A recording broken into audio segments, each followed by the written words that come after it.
Bismillahirrahmanirrahim. Assalamualaikum warahmatullahi wabarakatuh. Bihamdillahi wassalatu wassalamu ala rasulillah wa ala alihi wa sahbihi wa mawalah wa la hawla wa la quwata illa billahi wa ba'du.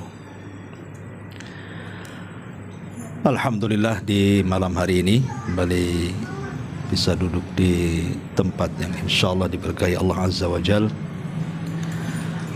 Salawat dan juga salam kita hadiahkan kepada Rasul kita Nabi besar Muhammad sallallahu alaihi wa ala alihi wasallam. Terlanjutkan kajian kita masih membahas tafsir singkat dari surah-surah pendek dalam juz amma. Dan malam ini kita masuk pada surah Al-Kautsar. Hadirin dan hadirat yang dimuliakan Allah Subhanahu wa taala.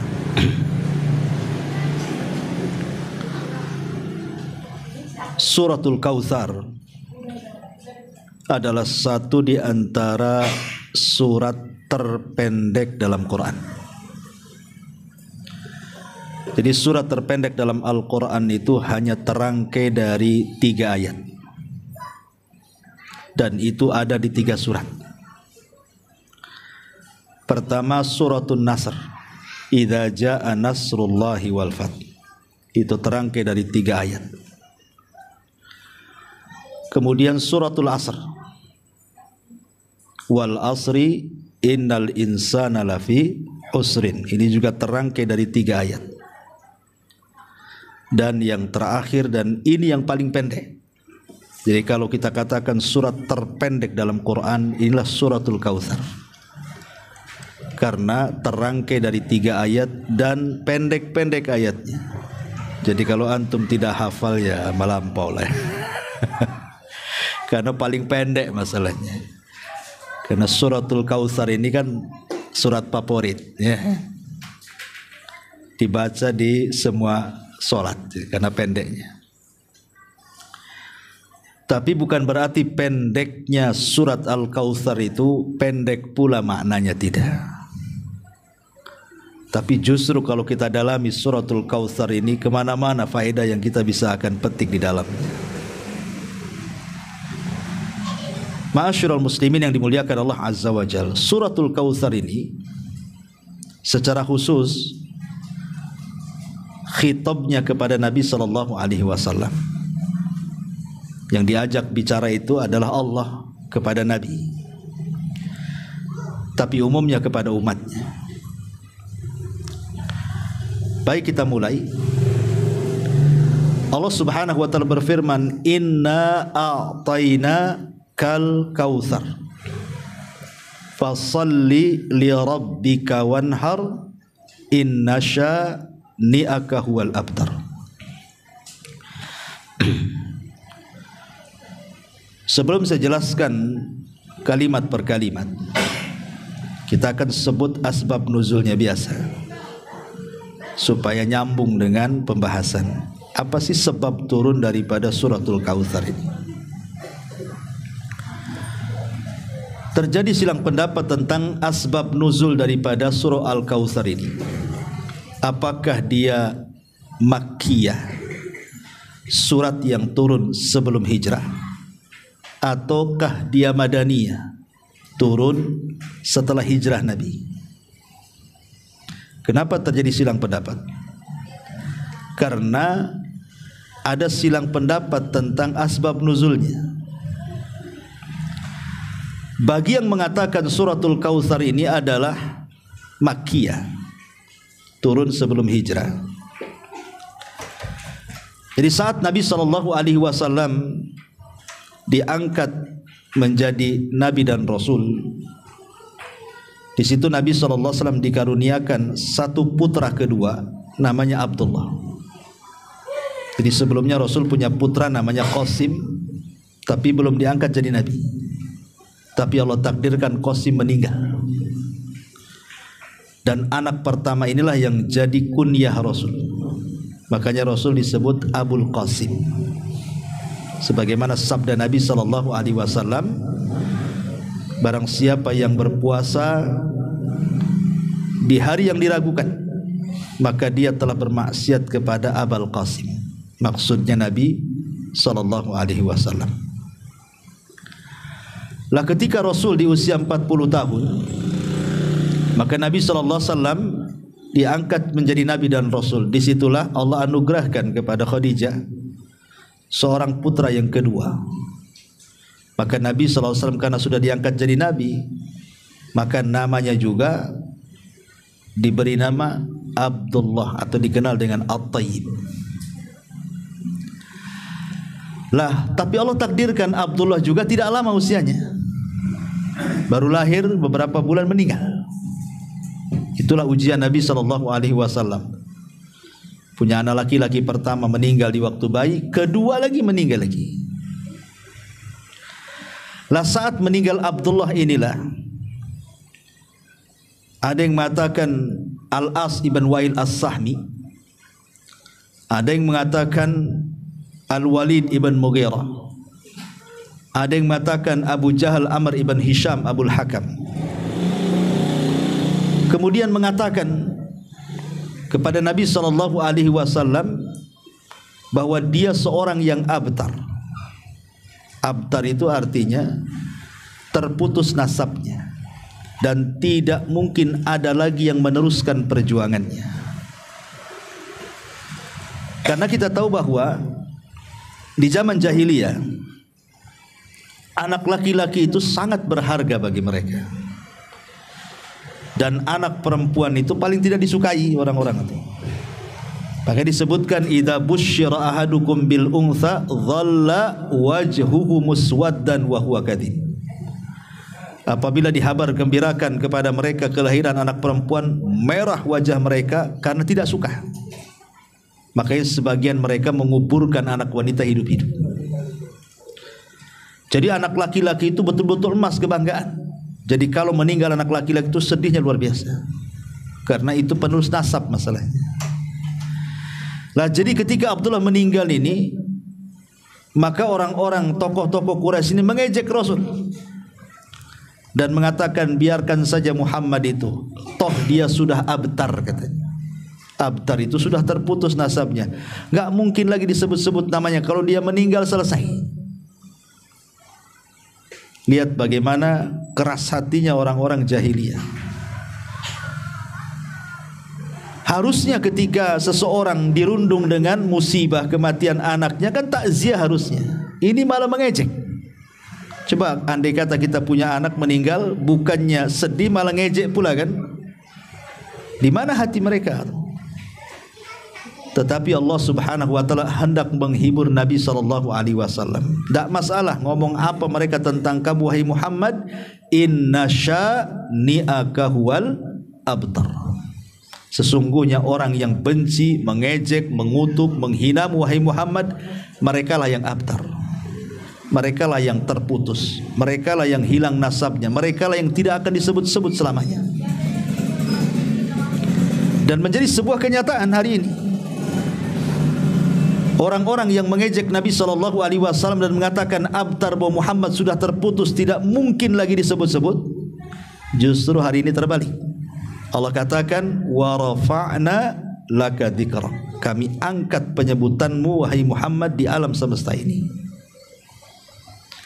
Sekarang siapa yang disebut-sebut di dunia? Abu Jahal ataukah Khalid Al-Walid ibn Mughirah atau Al-Wa'il ibn Sahmi? Tidak ada yang disebut kecuali untuk menjelek-jelekan.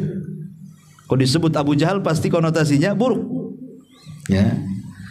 Sekarang kita saksikan bagaimana nama Nabi SAW diangkat tinggi-tinggi oleh Allah. Saat azan dikumandangkan tersebut nama Nabi. Saat qomat dikumandangkan tersebut nama Nabi. Saat bersolawat tersebut nama Nabi. Saat solat, lagi solat pun tersebut nama Nabi dalam tasyahud. Nama Nabi itu Muhammad SAW nama terbanyak yang disebut di alam semesta. mau di ujung benua Asia, mau di ujung benua Afrika, mau di ujung benua Eropa, sebutkan nama Muhammad itu terbanyak. Bahkan orang kafir sendiri banyak nama mereka Muhammad. Bahkan orang kafir sendiri berani memberi nama anak mereka sebagai Muhammad, padahal dia bukan Muslim, ya. Karena nama itu menjadi nama yang ditinggikan oleh Allah Subhanahu wa taala. Sebaliknya Abu Jahal. Abu Jahal, tidak ada nama Abu Jahal kecuali Abu Jahal di zaman Nabi. Ada sekarang punya anak kemudian dikasih nama Abu Jahal? Ada? Hah? Ada? Siapa anaknya? Abu Jahal, Ustaz? Enggak ada. Enggak ada. Abu Jahal itu cuma satu di zaman Nabi. Hatta orang musyrik hari ini tidak berani ngasih nama anaknya Abu Jahal. Nggak ada. Itulah abtarnya mereka, terputusnya mereka. Justru nama Rasul diangkat, ya. Makanya Allah Subhanahu wa taala katakan inna syani'aka huwal abtar. Mereka yang mengejek, mereka yang terputus. Kenapa demikian? Apa rahasianya? Karena Nabi SAW itu bukan sekedar bapak untuk anak-anaknya saja, ikhwan. Dia bukan bapak untuk Qasim, Abdullah, Zainab, Ruqayyah, Ummu Kulthum, Fatimah, bukan hanya untuk anak-anaknya saja. Tapi Rasul itu bapak bagi umatnya, termasuk bapak kita semuanya. Makanya istri-istri Nabi disebut Ummul Mukminin, ibunya orang-orang yang beriman. Berarti Rasul bapaknya orang-orang yang beriman. Ya. Ma'asyiral muslimin yang dimuliakan Allah Azza wa Jalla, dari segi inilah maka sebagian ulama tafsir mengatakan bahwa karena peristiwanya di Mekah sebelum hijrah, makanya suratul Kautsar itu disebut Makkiyah. Tapi yang berpendapat bahwa suratul Kautsar itu Madaniyah, turun setelah hijrah, karena ada ayat fasalli li rabbika wanhar, salatlah engkau untuk Rabbmu dan berkurbanlah. Syariat kurban tidak ada di Mekah. Syariat kurban itu ada di Madinah. Karena syariat kurban dan Idul Adha itu terjadi pada tahun 2 Hijriyah. Artinya 2 tahun setelah hijrah. Ya, setelah Idul Fitri, kemudian Idul Adha, dan ada pensyariatan kurban. Jadi Nabi SAW 9 kali kurban dalam seumur hidupnya, karena disyariatkan tahun kedua Hijriah dan Rasul wafat tahun 11 Hijriah. Berarti Rasul sholat Idul Adha dan kurban itu 9 kali, dan Rasul tidak pernah meninggalkan kurban. Dari segi ini suratul Kautsar itu disebut Madaniyah. Baik, terlepas daripada asbab nuzul, apakah dia Makkiyah ada Madaniyah, kita akan coba gali ayat per ayat daripada suratul Kautsar ini. Ma'asyiral muslimin yang dimuliakan Allah Subhanahu wa taala, di sini Allah mengatakan inna a'tayna kal kautsar, sesungguhnya kami, kata Allah, telah memberikan kepadamu wahai Muhammad al-Kautsar. Kautsar itu dalam bahasa Arab disebut sighah muntahal jumu' namanya. Kalau antum belajar bahasa Arab, ada namanya jama' taksir, ya, ada sighah muntahal jumu'. Kita tahu bahwa kalimat katsir dalam bahasa Arab itu artinya banyak. Hadza katsir, ini banyak sekali, ya. Tapi kalau al-Kautsar bukan banyak lagi, banyak gitu istilahnya. Banyak. Kalau ada orang Jawa itu kalau nekan-nekan tuh pakai buah-buah gitu ya. Bukan banyak lagi, banyak lagi gitu. Itu kal-Kautsar namanya. Kalau banyak saja katsir bahasa Arabnya. Tapi kalau banyak sekali al-Kautsar dari segi bahasa. Ya. Apa yang dimaksud al-Kautsar di sini? Artinya kenikmatan yang begitu banyak yang Allah anugerahkan kepada Nabi. Inna a'tainakal kautsar, sesungguhnya kami ya Muhammad telah memberikan kepadamu kenikmatan yang begitu banyak. Itulah makna bahasanya. Di sini Allah Subhanahu wa taala muliakan dengan kalimat inna, sesungguhnya kami. Lah Allah kan satu. Kami ini biasanya untuk orang banyak. Ya kan?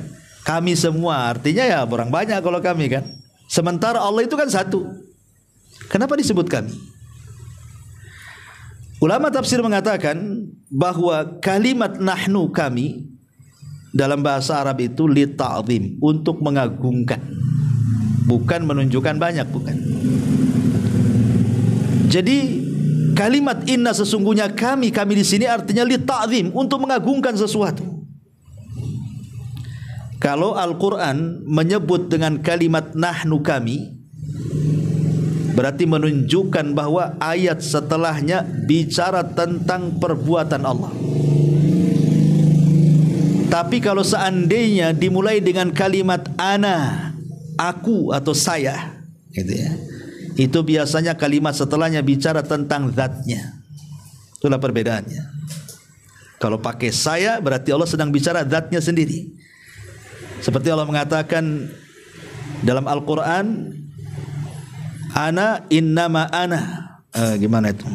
Nabi Musa alaihi salatu wassalam ketika berdialog dengan Allah Azza wa Jalla, innani ana Allah, sesungguhnya saya adalah Allah, Tuhan. Tapi kalau dengan menggunakan kata ganti nahnu, kami, berarti Allah sedang bicara soal perbuatan yang tidak mungkin bisa dilakukan manusia, hanya Allah saja. Seperti Allah mengatakan inna nahnu nazzalna dzikra, sesungguhnya kami turunkan Al-Quran, tidak ada yang bisa menurunkan Quran kecuali Allah. Ya. Sama juga di sini, inna a'tainakal kautsar, hanya Allah yang akan memberikan Al-Kautsar, tidak ada manusia memberikan Al-Kautsar, hanya Allah saja. Apa Al-Kautsar di sini? Inilah yang menjadi tafsir para ulama. Pendapat pertama, maksud Al-Kautsar di sini artinya Allah Subhanahu wa taala memberikan kepada Rasul umat terbaik dibandingkan umat-umat Nabi sebelumnya terhadap nabinya.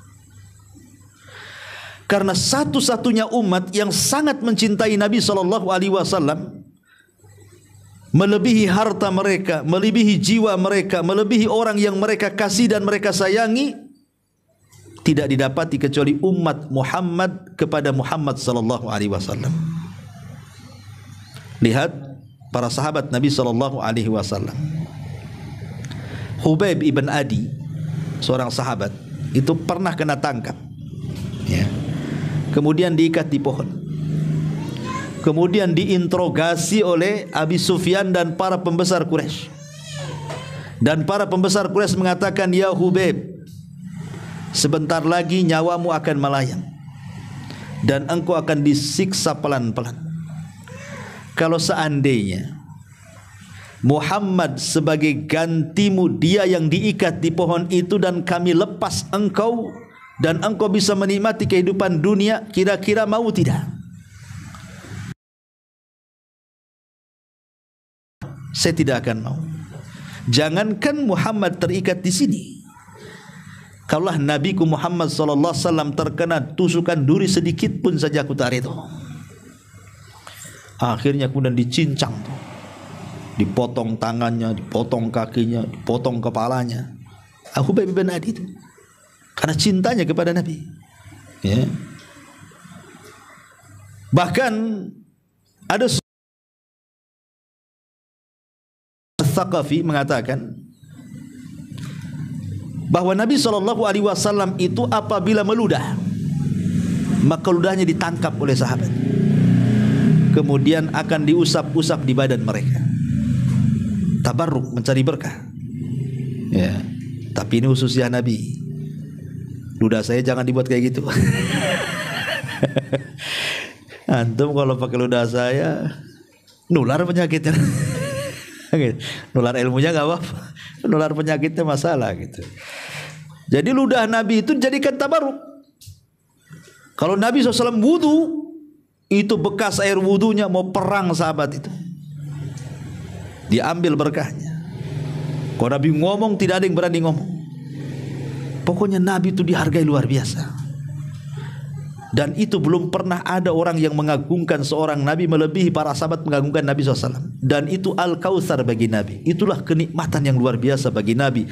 Allah pilihkan sahabat-sahabat setia yang tidak sesetia sahabat Nabi Musa kepada Musa atau sahabat Nabi Isa kepada Isa. Lihat kalau kita cerita kisah Bani Israel itu. Bani Israel ini sampai ke orang-orang pilihannya, itu mereka terkadang tidak menghargai nabinya.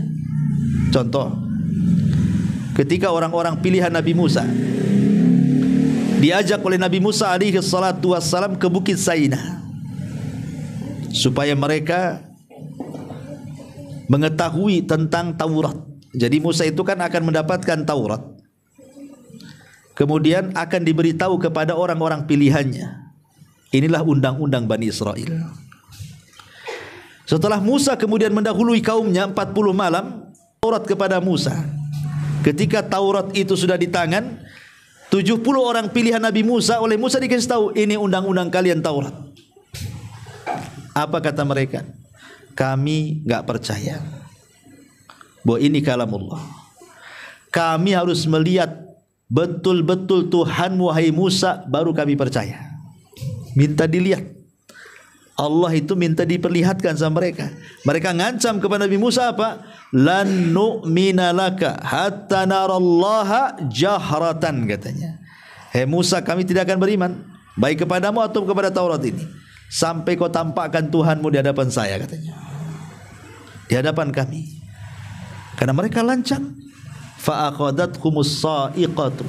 Allah kirim halilintar, menyambar 70 orang pilihan, mati semua. Coba bayangkan, mati semua, kurang ajar mereka. Tapi Allah masih kasihan, Allah hidupkan lagi. Saya bayangkan, habis dimatikan dihidupkan lagi. Saya bayangkan, itulah enaknya Bani Israel. Habis kurang ajar dihidupkan lagi kan itu. Barulah mereka sadar.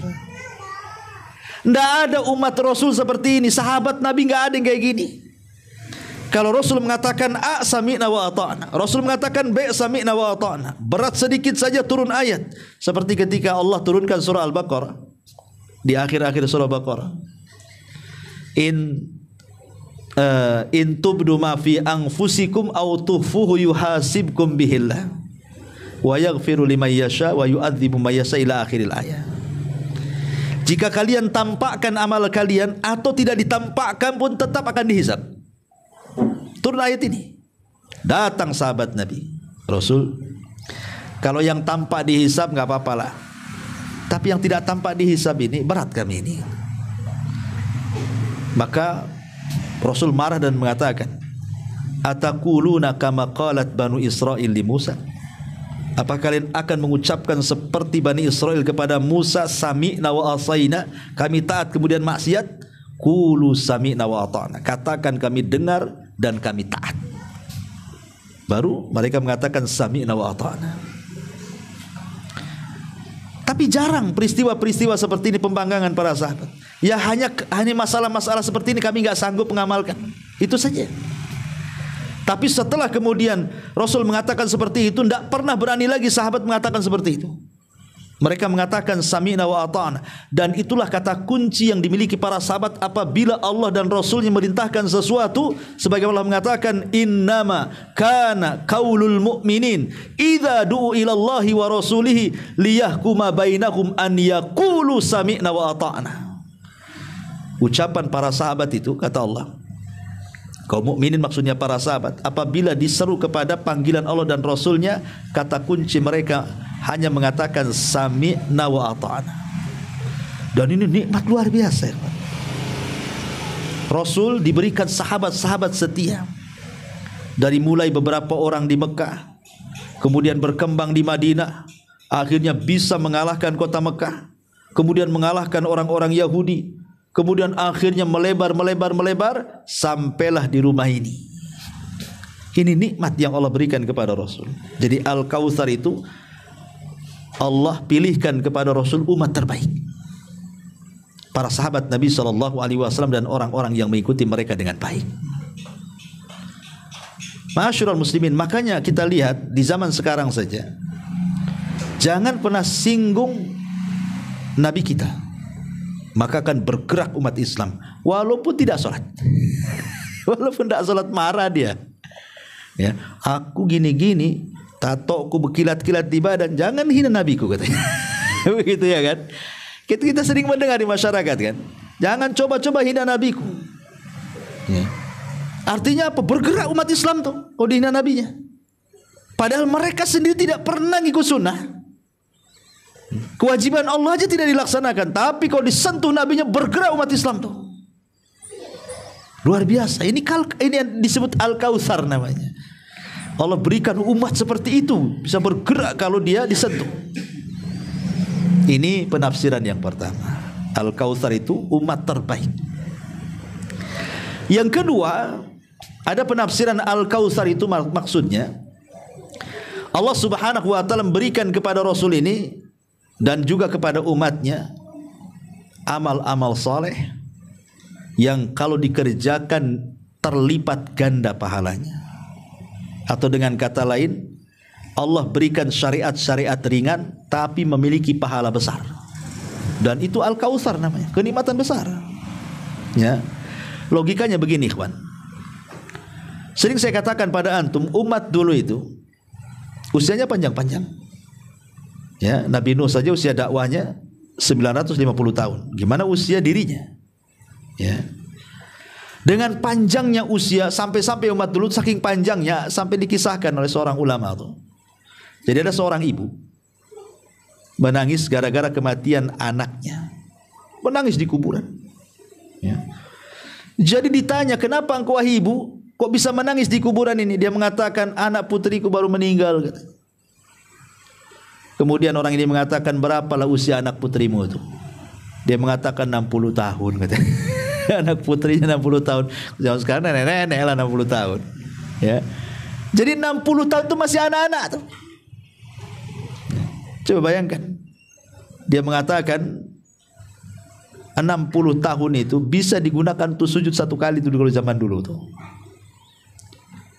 Karena umat dulu itu usianya panjang-panjang. Artinya yang ingin saya katakan adalah ketika umat dulu itu panjang-panjang usianya, otomatis kesempatan beramal soleh itu banyak karena usianya panjang. Ketika ada kesempatan beramal soleh itu panjang, berarti kesempatan mengumpulkan pahala itu terbuka lebar. Karena usianya panjang, ada kesempatan beramal, berarti ngumpulin pahala gampang. Tapi kalau usianya pendek seperti umat Rasul ini kan pendek usianya, berkisar 60 sampai 70 tahun saja, sedikit yang melewati itu. Sehingga pendeknya usia itu untuk mengumpulkan amalan sebanyak mungkin kan tidak bisa karena terbatasi usia. Sehingga untuk mengumpulkan pahala banyak pun tak bisa karena terbatasi amal solehnya. Tapi dengan keadilan Allah, walaupun umat Islam umat yang pendek usianya, umat dulu itu panjang-panjang usianya, tapi Allah berikan amalan-amalan yang bisa menjangkau amalan umat dulu. Contoh, Allah mengatakan inna anzalnahu fi lailatul qadr. Wa ma adraka ma lailatul qadr, lailatul qadri khairum min alfi syahrin. Satu malam sama dengan 1000 bulan alias 84 tahun.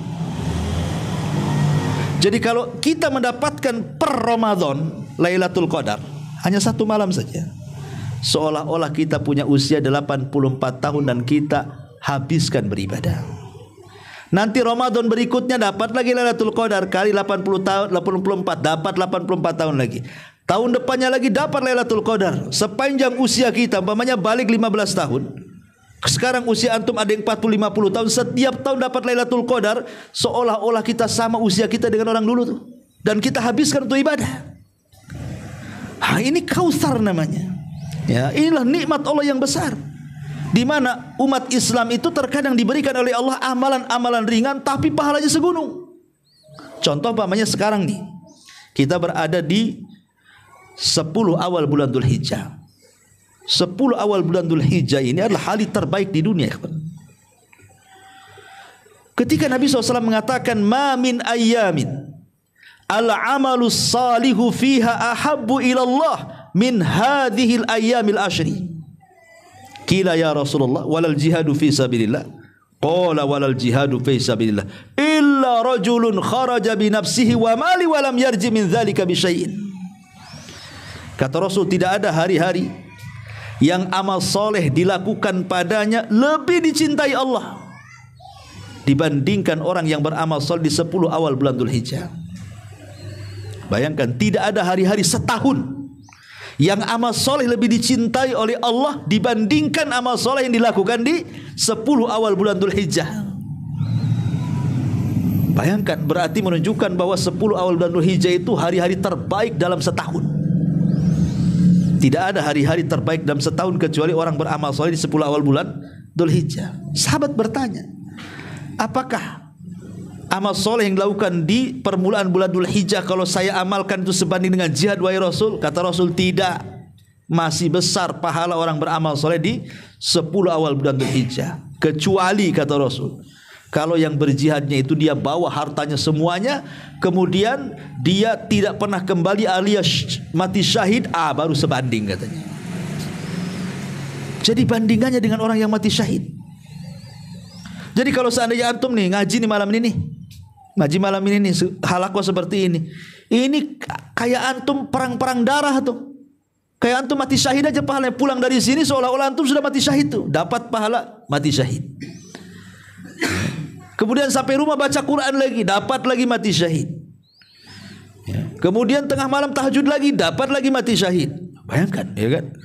Dalam 10 terakhir Ramadan kita bisa untuk mendapatkan pahala orang mati syahid. Padahal orang mati syahid itu tidak gampang. Antum latihan perang dulu, latihan, tengoklah tentara itu latihan fisiknya. Bukan sehari 2 hari.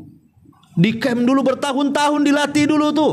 Strategis perangnya, fisiknya, senjatanya udah bertahun-tahun udah siap tempur, baru dia perang. Artinya kan perlu waktu tuh untuk sampai perang itu kan. Ini enggak perlu antum masuk camp-camp itu, enggak perlu. Cukup antum ngaji di sini, pulang dan mati syahid antum. Ya, gitu maksudnya. Lah Al-Kautsar di sini artinya amalan-amalan ringan tapi pahalanya besar, dan itu hanya diberikan kepada umat Nabi. Inna a'tayna kal kautsar. Ini yang kedua. Yang ketiga, dan ini yang banyak dikuatkan para ulama. Jadi Al-Kautsar adalah ismu haudin Nabi.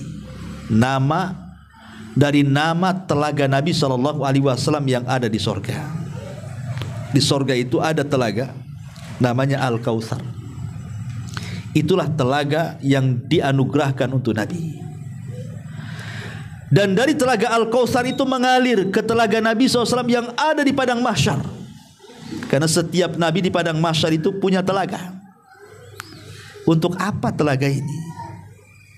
Ikhwan, logika kata Imam Qurtubi dan juga ulama yang lainnya.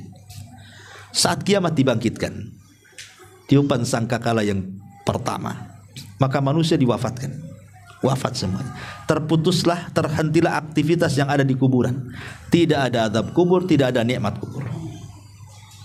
Dan mereka terputus, terhenti sampai di sini karena kiamat sedang dikiamat-kiamatkan. Alam semesta sedang dihancurkan. Terhenti semua aktivitas. Mereka ditidurkan. Ruh mereka, kalau orang beriman diletakkan di Iliyin, kalau orang-orang kafir di Sijin. Ya. Ketika tiupan sangkakala yang kedua, tiba-tiba jasad mereka dikembalikan dan ruh mereka dimasukkan. Disinilah orang kafir mengatakan dalam surah Yasin, ya wailana man ba'atsana mim marqadina. Celaka siapa yang membangunkan aku dari tidurku ini. Orang tidur, logika ya kawan. Kalau antum tidur lama, pagi tidur, malam bangun, kira-kira haus tidak? Pasti haus. Yang pertama kali orang bangun tidur itu cari air. Ya kan? Orang tidur kan cari air, apalagi antum tidur di dingin-dingin di AC, dia bangun tuh udah haus tuh, kering, pengen cepat minum. Lah kondisi orang yang dibangkitkan itu seperti itu. Karena mereka ditidurkan lama masalahnya, dari tiupan sangkakala pertama ke kedua. Jadi mereka merasa haus luar biasa. Disitulah Allah Subhanahu wa ta'ala anugerahkan pada setiap nabi punya telaga.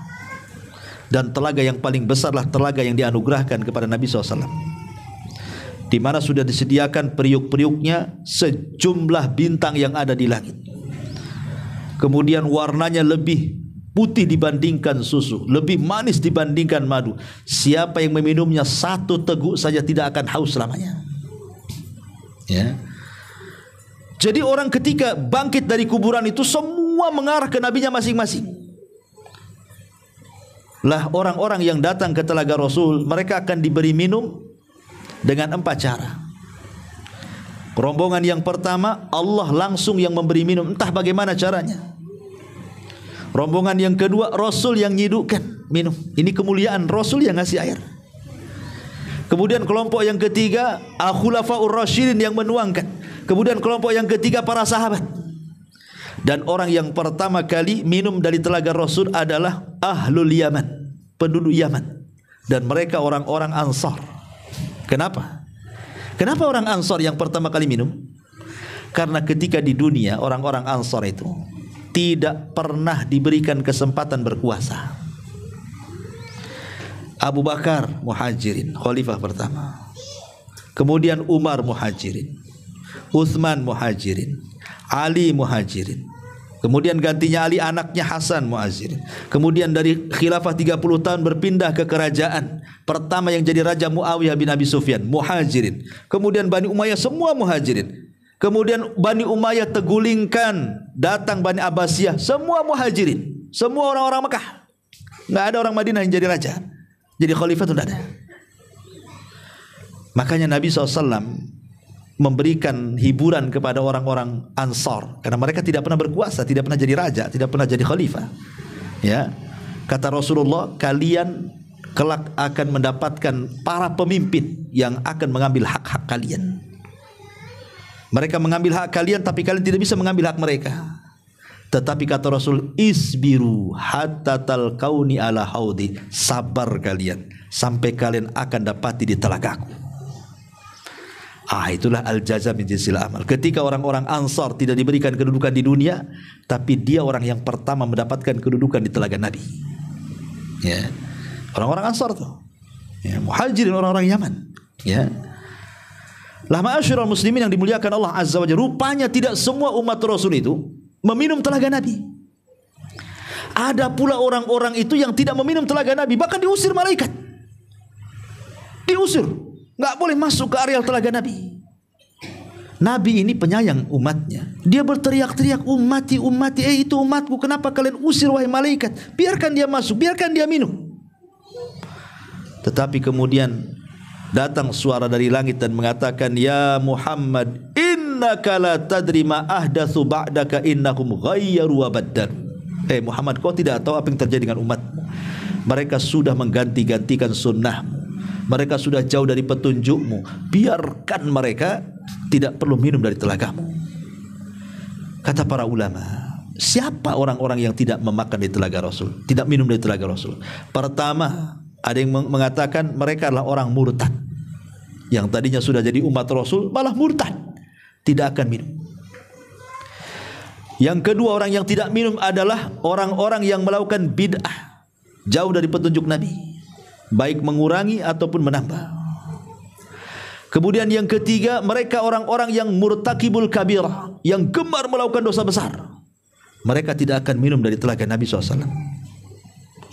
Inilah 3 kelompok yang jelas tidak akan minum.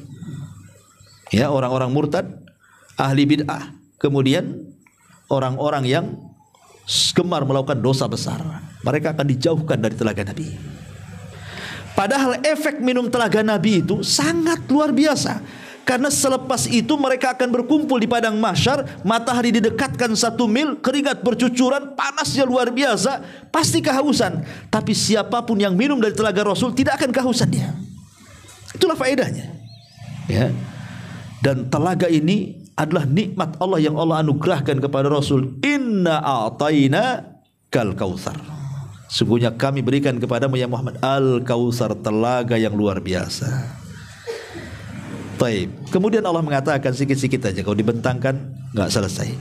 Allah mengatakan fasalli li rabbika wanhar.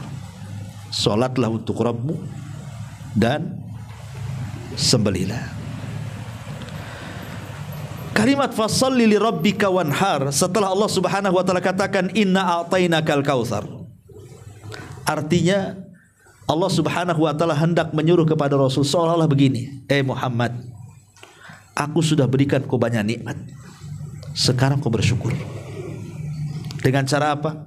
Salat dan berkurban. Jadi salat itu adalah bentuk syukur kita kepada Allah, ikhwan.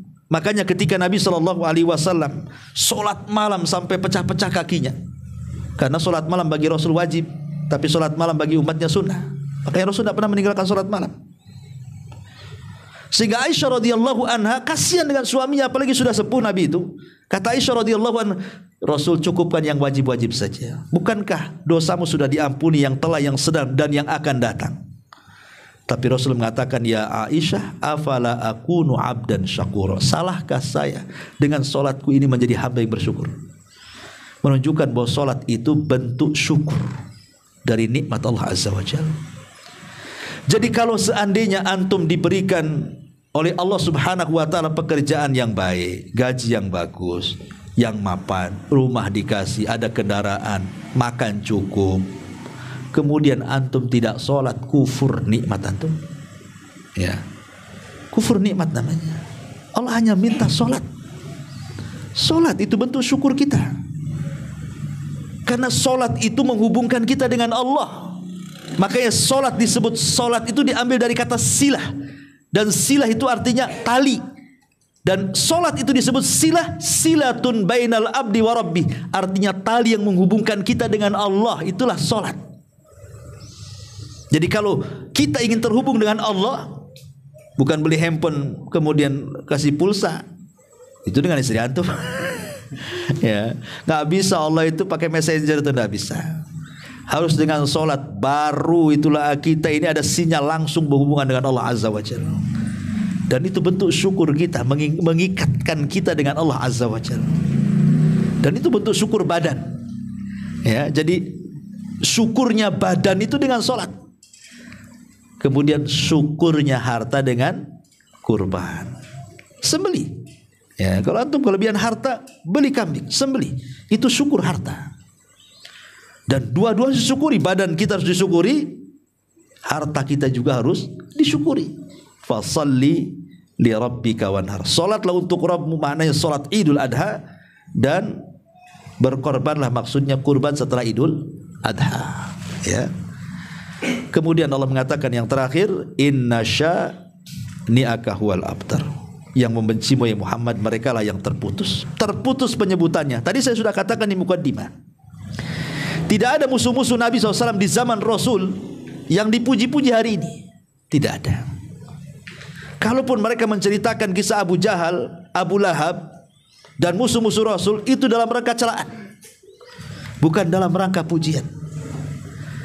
Tetapi Nabi SAW, bahkan ada orang kafir itu sampai ngarang buku tentang pemimpin-pemimpin yang hebat sepanjang masa. Nomor urut pertama Rasulullah justru di situ. Ada orang kafir penelitiannya, ya, diakui oleh kawan dan lawan kehebatan Nabi kita Muhammad SAW. Ya, karena dia yang mengangkat bukan dirinya, tapi yang mengangkat Allah Subhanahu wa taala. Wa rafa'na laka dzikrak. Kami angkat penyebutanmu. Maka sampai hari ini nama Muhammad itu berkumandang di mana-mana. Berkumandang di mana-mana. Apalagi orang Indonesia ini paling suka salawat lagi. Paling banyak kumandangnya Nabi Muhammad tuh. Ya. Jadi itulah bentuk bagaimana Allah Subhanahu wa taala mengangkat derajat Rasul. Walaupun orang yang sudah tidak ada, tapi namanya harum dan disebut-sebut. Bahkan nama terbanyak di dunia. Kalau ada orang kafir namanya Michael, masuk Islam, Muhammad Michael. Ada Muhammadnya dia. Kan itu ya. Ada simbol Islamnya.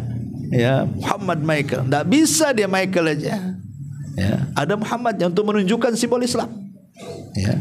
Artinya bahwa nama Muhammad itu nama terbanyak. Makanya Allah angkat derajatnya. Tapi lihat, inna syani'aka huwal abtar, yang mencelamu terputus mereka. Enggak disebut-sebut lagi. Enggak ada yang nyebut lagi Abu Jahal, Abu Lahab, kecuali dalam celaan saja. Inilah diantara tafsir singkat-singkat saja tentang surah Al-Kautsar. Wallahu a'lam. Sampai di sini. Kalau ada yang bertanya, kita buka pertanyaan 1-2. Silakan.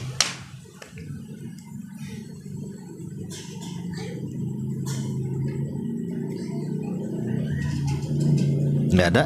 Alhamdulillah. Kalau nggak ada, kita tutup dengan doa kafaratul majlis. Subhanakallahumma bihamdika asyhadu an la ilaha illa anta astaghfiruka wa atubu ilaik. Allahu ta'ala. Assalamualaikum warahmatullahi wabarakatuh.